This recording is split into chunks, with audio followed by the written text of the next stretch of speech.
Aba nabajango bamombashubuzi bakarwo mu katare baza kuguruza heru kandi iki nikitanga abaguzi okugura hari yabo abasigiro mu kataro munda. Tawunikira na meya betero mu kifuma na bakansara babo barunda abantu tukore kandi abatakwenda twene tuzagaruka mu tawuni itwe mpo tugwiro bwira bezo tumandikira amabaruha yangagaruka tire kitakozira tunameya twamugambira yanga kutugaruka kuyoba mare kumuterera simu no mukatara kaba ngo buryo mwe agenda kore cyabasi. Obwa hati nabashaba bebembezo kora hanshongeji okureba ngo uri umushubuzo mu katara kayaguza bit kutara kutangatanga n'abaguzi.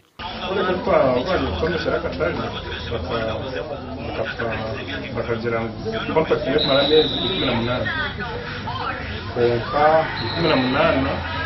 batangira maramezi 18 nitugure mali yetu nefu ni mureba huturi ninkatoyi turi kubona mwaza kenyi moko ekishaka kitushwekire turi kubona abantu abona amajaga gonaga garimo abantu bona batorokire bagenda abwo bintu byabo kufa no kubura ki bakasitoma bakafuruka nk'abandi bazo mu tawuni karaturundarundire hamwe aturya kurya busha nezo kushashara rent sezo kushashara rent nizenda kutuburi kurujira habashubzaba eshongeji bakajigambira habebembezi konka bagirebe sakatanta kerisho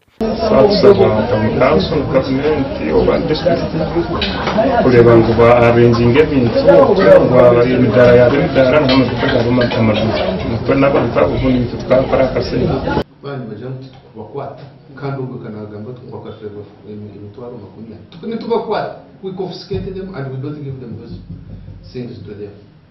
What we encourage them nangwa ni appealing kugira ngo no cyari ariko yebuzabuza is going to make a loss because we are going back to arrest whoever is selling fresh food hagati yetabo.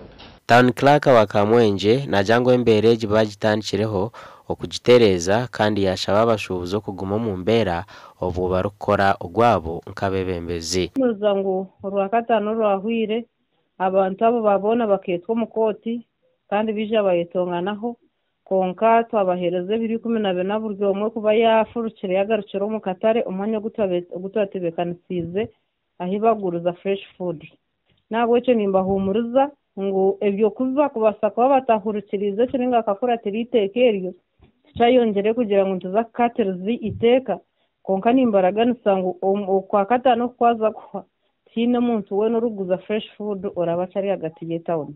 As a council, we exonerated them from paying any tax.